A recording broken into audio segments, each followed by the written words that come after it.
Halo teman-teman, beberapa hari terakhir, Donald Trump kembali menjadi sorotan berita, kali ini dengan langkah yang mengguncang ekonomi global dan meningkatkan ketegangan antara Amerika Serikat dan Eropa. Kebijakan tarif global yang diterapkan Presiden Trump juga berdampak pada negara lain, termasuk Israel. Israel dikenakan tarif sebesar 17%, yang membuat Perdana Menteri Netanyahu meminta keringanan sebagai harga teman. Netanyahu menjadi pemimpin asing pertama yang bertemu dengan Trump di ibu kota Amerika Serikat setelah pengumuman pengenaan pajak besar-besaran terhadap sejumlah negara. Dalam sebuah acara bertema Hari Pembebasan yang diadakan pada Rabu pekan lalu, Trump mengumumkan tarif masuk yang signifikan. Salah satu langkah yang paling mencolok adalah penerapan tarif impor sebesar 25% untuk baja dan aluminium, serta mobil. Selain itu, terdapat tarif timbal balik sebesar 30% yang dikenakan kepada Uni Eropa. Keputusan ini, yang diklaim sebagai upaya untuk memperbaiki ketidakseimbangan perdagangan yang telah berlangsung lama, segera mendapatkan respons cepat dan agresif dari seberang Atlantik. Trump menolak tawaran Uni Eropa berupa tarif 0 untuk 0 terhadap Amerika untuk barang-barang industri. Uni Eropa tidak akan mundur dalam apa yang banyak orang sebut sebagai pertempuran perdagangan skala penuh. Mereka telah merespons dengan serangkaian tarif yang dirancang untuk memberikan dampak langsung pada ekonomi Amerika. Ini bukan hanya tentang mobil Eropa yang menjadi semakin mahal di Amerika. Ini adalah serangan langsung terhadap industri yang telah berakar dalam ekonomi Amerika. Waktu respons Uni Eropa sangat brutal.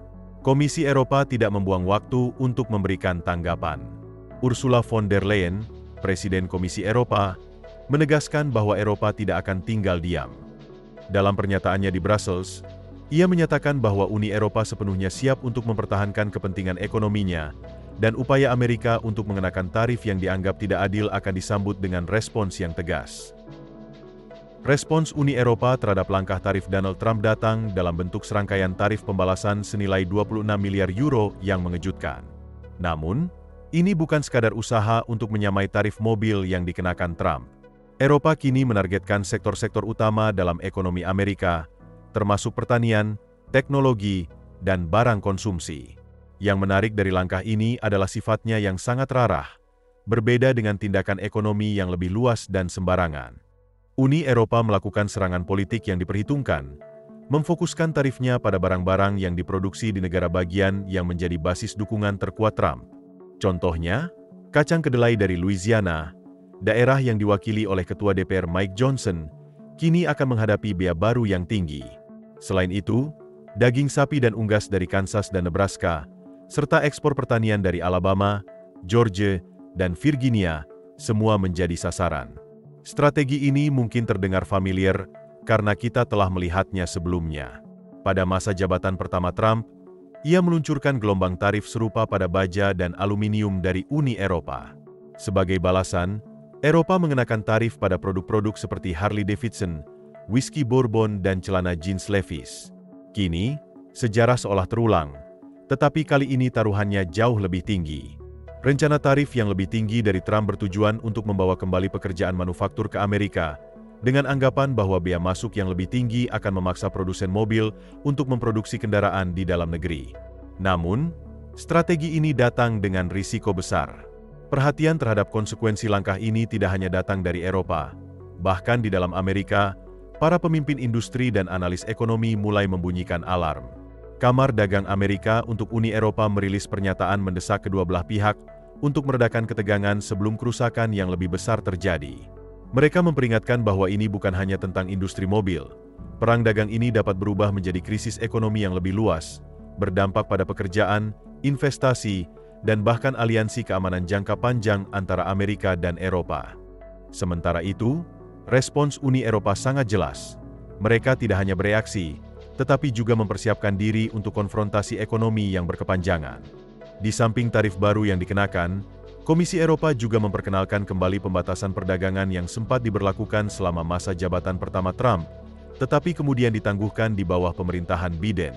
Langkah-langkah ini telah dimulai lebih dulu berlaku pada tanggal 1 April, diikuti oleh gelombang bea yang lebih besar pada tanggal 13 April mendatang yang menargetkan ekspor Amerika senilai 19,6 miliar dolar. Namun, pertanyaan sebenarnya adalah, siapa yang akan merasakan dampaknya? Pertama-tama, Industri otomotif Amerika Serikat berada dalam keadaan gelisah. Produsen mobil Amerika sangat bergantung pada suku cadang dan material dari Eropa, mulai dari transmisi Jerman berteknologi tinggi hingga komponen yang direkayasa secara presisi di Italia. Meskipun tujuan Trump adalah untuk meningkatkan manufaktur dalam negeri, kenyataannya adalah banyak pembuat mobil Amerika tidak dapat dengan mudah mengganti suku cadang ini dalam waktu singkat. Tarif baru dapat menyebabkan biaya produksi yang lebih tinggi, penundaan yang lebih lama, dan tentu saja, mobil yang lebih mahal bagi konsumen Amerika. Di sisi lain Atlantik, para pemimpin Eropa kini mempertimbangkan langkah selanjutnya dengan hati-hati. Uni Eropa sudah mulai mengeksplorasi cara untuk mendiversifikasi perdagangan mereka dengan menjalin kemitraan dengan Tiongkok dan pasar Asia lainnya sebagai sekutu jangka panjang yang potensial. Jika Eropa memperkuat hubungan ekonominya dengan Tiongkok, hal ini berpotensi mengubah pola perdagangan global secara mendasar, menempatkan Amerika Serikat pada posisi yang sangat tidak menguntungkan. Amerika, sebagai eksportir utama gas alam cair ke Eropa, telah melihat hubungan ini berkembang.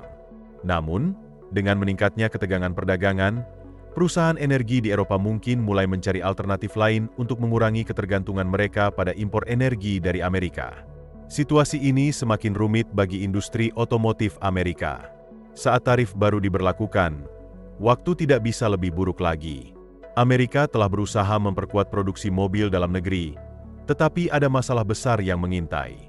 Hampir setiap produsen mobil besar di Amerika bergantung pada suku cadang dari Eropa.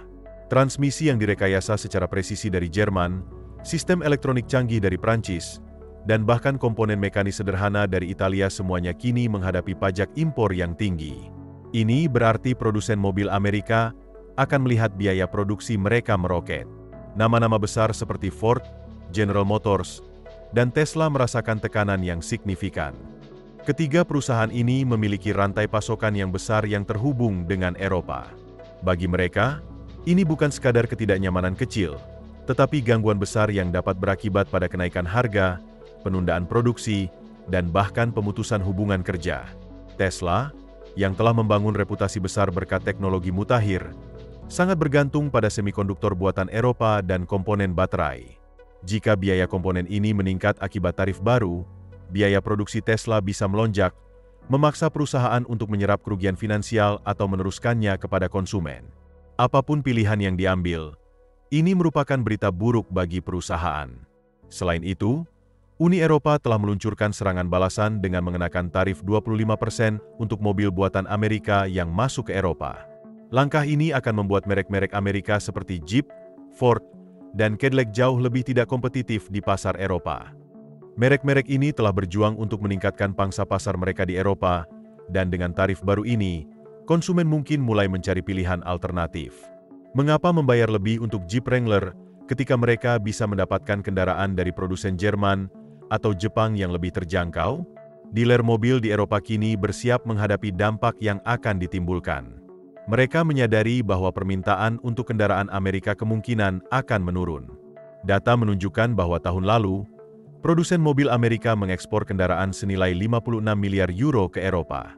Dengan tarif 25% yang baru diberlakukan, penjualan mobil Amerika di Eropa dapat mengalami penurunan tajam, yang pada gilirannya akan menyebabkan perlambatan produksi, kehilangan pendapatan, dan pemutusan hubungan kerja.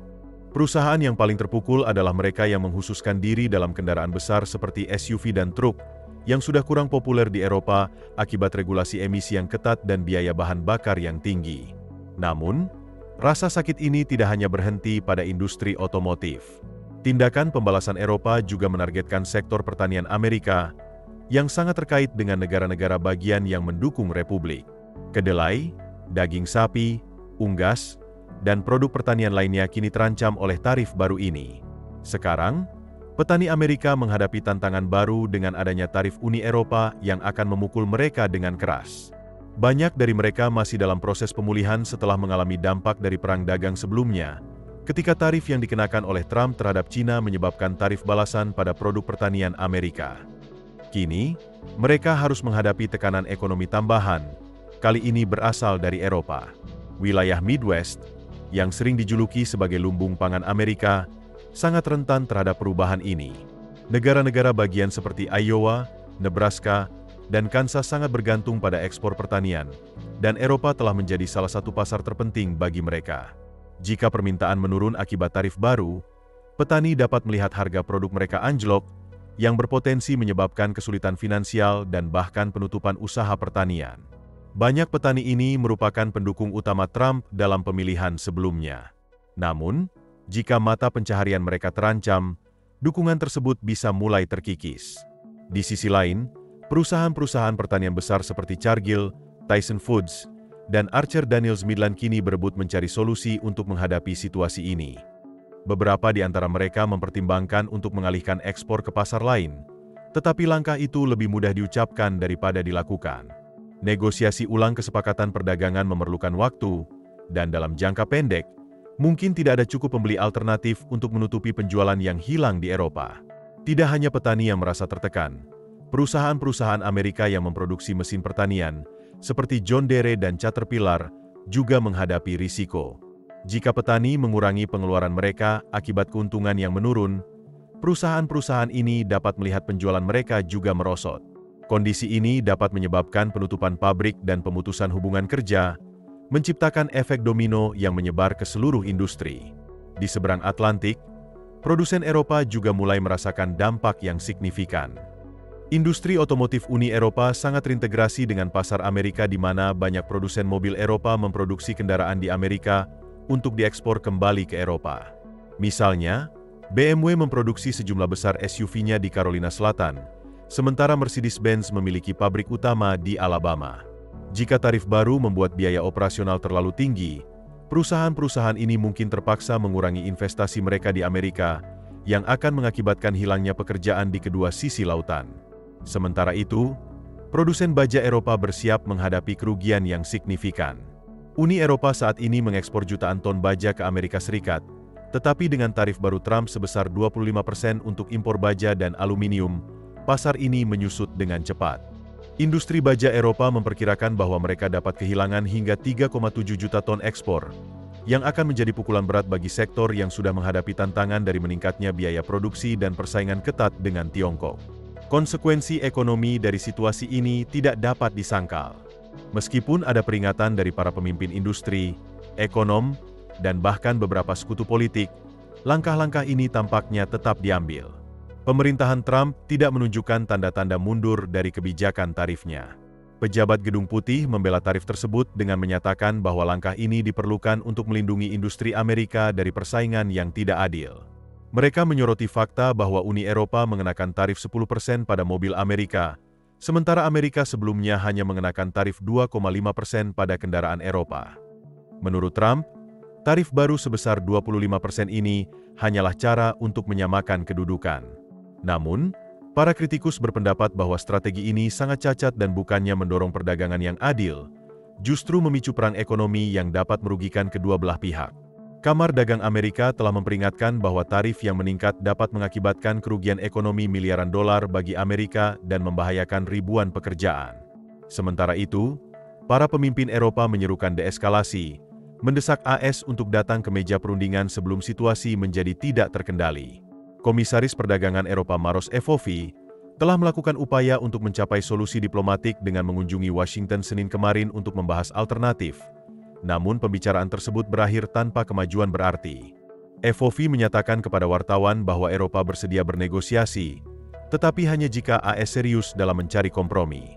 Seperti pepatah mengatakan, Anda perlu kedua tangan untuk bertepuk. Eropa tidak akan menjadi satu-satunya pihak yang membuat konsesi dalam konflik ini. Jika sejarah mengajarkan kita sesuatu, itu adalah bahwa perang dagang tidak pernah terjadi dalam ruang hampa.